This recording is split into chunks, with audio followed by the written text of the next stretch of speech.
MP2 lang ba? Saan ba dapat ilagay ang ipon mo bukod dito? MP2 lang ba ang dapat talagyan ng ipon mo? Kasi ang totoo, maraming Pilipino naglalagay ng pera sa MP2 at oo, maganda to. Pero dito nagkakatalo ang karamihan. Akala nila sapat na yon. Pero may mas matalinong sistema para palaguin ang ipon mo na hindi ginagawa ng karamihan. Kaya ang tanong ko, saan mo ba dapat ilagay ang ipon mo bukod dito? Ang video na to ay para sa kaalaman lamang, hindi personal na payong pinansyal. Affiliate products in the shelf below. Kung may ipon ka ngayon, malamang iniisip mo, MP2 na lang. Sige, linawin natin. Hindi ibig sabihin na mali ang MP2. Sa totoo lang, isa ito sa pinaka-solid na option para sa maraming Pilipino. Government-backed, tax-free dividends, relatively low risk.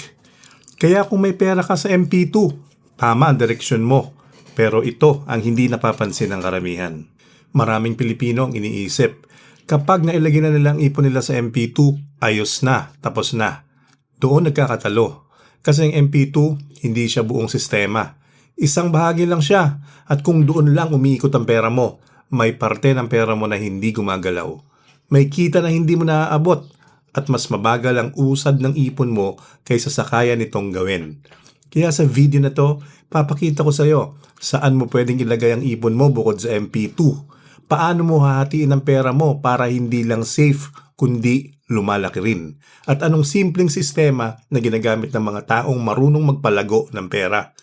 Para hindi ka lang nag-iipon kundi nagpapalago ka talaga.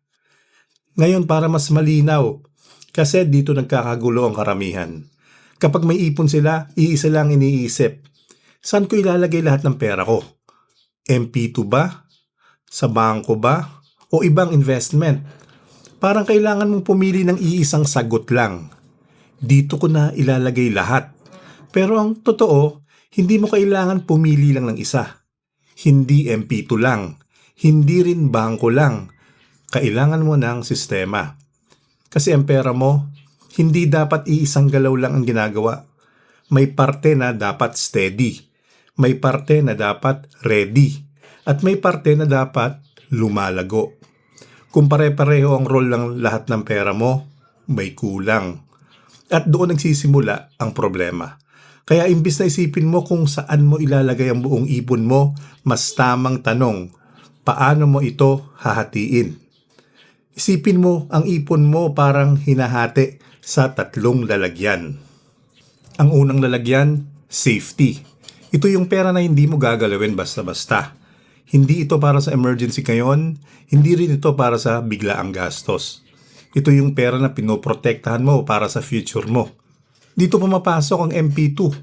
Kasi ang MP2, government-backed, tax-free ang kita, at relatively low risk kumpara sa ibang options. Ibig sabihin, hindi siya pabago-bago. Hindi ka kinakabahan kung tataas o bababa bukas. Tahimik lang pero tuloy-tuloy ang galaw. At yun ang role niya. Hindi siya pang mabilisang kita. Hindi rin siya pang daily access. Kundi pang steady na paglago sa mahabang panahon. Parang pundasyon ng bahay. Hindi mo siya nakikita araw-araw pero siya ang sumusuporta sa lahat. Kaya dito nagsisimula ang sistema. Ito ang foundation ng ipon mo. At kapag matibay ang foundation mo, mas kampante kang palaguin ang ibang parte ng pera mo. Pangalawa, liquidity. Ito naman yung pera na dapat madali mong makuha kapag kailangan mo. Hindi ito tulad ng MP2 na nakalock. Ito yung pera na pwede mong galawin. Kapag may emergency, kapag may biglaang gastos, o kahit may opportunity na gusto mong i-grab, dito pumapasok ang 2 klaseng lalagyan. Digital banks kung saan nakapark ang pera mo, may konting tubo pero accessible pa rin, at traditional banks para sa mga sitwasyon na kailangan mo ng pera agad kahit walang internet o app. Iba ang role nila pero pareho silang mahalaga. Kasi ang goal dito, ready ang pera mo kahit anong mangyari. Isang transfer lang, isang withdraw lang, nandiyan agad.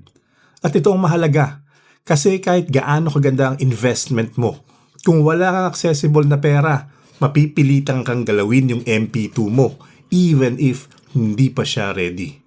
at doon nasisira ang sistema. Kaya ang role ng liquidity, hindi para palaguin ng mabilis ang pera mo, kundi para protektahan ang buong setup mo. Parang shock absorber, kapag may biglang impact, hindi nadadamay ang ibang lalagyan. Kaya kailangan meron ka nito. Hindi man ito pinaka-exciting na part, ito ang nagpapanatiling buo ang sistema mo. Pangatlo, growth. Ito yung pera na may potensyal na mas mabilis lumago. Kung ang safety mo steady at ang liquidity mo ready, ito naman ang bahagi ng pera mo na umaangat. Dito pumapasok ang mga bagay tulad ng REITs, parang nagpapaupa ka ng properties kahit maliit lang ang kapital mo. Stocks, kung saan tumataas ang value ng kumpanya na pinapasukan mo. O kahit side income na pinapalago mo para kumita palalo. Pero ito ang pinaka-importante. Ito yung pera na hindi lang nakapark. Hindi lang siya naghihintay. Ito yung pera na kumikilos. Kumikita, umiikot at nagpapalago ng sarili niya. At dito nag-iiba ang laro. Kasi habang ang ibang parte ng pera mo steady lang, ito yung bahagi na pwedeng mag-accelerate. Pero syempre, kasama nito ang risk. Hindi siya kasing stable ng MP2. Hindi rin siya kasing accessible ng bangko. Pero dito nanggagaling ang growth na hindi mo makukuha sa iba. Kaya mahalaga ang role niya sa sistema. Hindi para ilagay lahat ng pera mo, kundi para may bahagi ng pera mo na may chance lumaki ng mas mabilis. Kasi kung wala kang ganitong bucket, limitado ang magiging galaw ng ipon mo. At kahit gaano ka pa katagal maghintay, may ceiling ang kaya nitong marating. Kaya ang growth, hindi optional. Ito ang nagbibigay ng angat sa buong sistema ng pera mo. Ngayon isipin mo, kung lahat ng pera mo nasa MP2 lang, nasa safety bucket lang lahat, ibig sabihin, safe ka. Pero hindi mo ginagamit ang buong potensyal ng pera mo.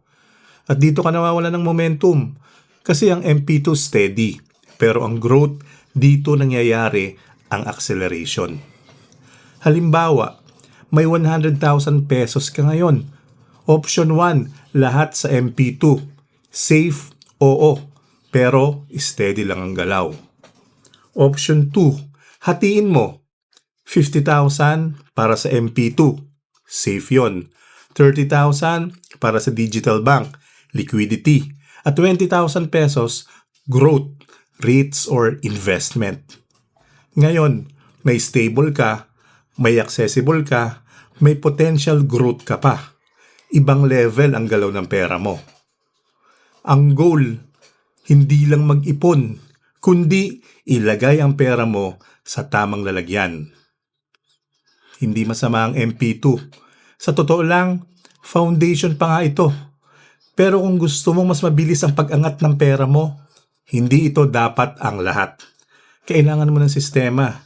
At kapag naset mo yon, hindi lang lalaki ang ipon mo, lalakas din ang control mo sa pera. Ikaw, kung may 100,000 pesos ka ngayon, saan mo ilalagay? MP2 lang ba? O hahatiin mo? Comment mo sa baba, MP2 or system.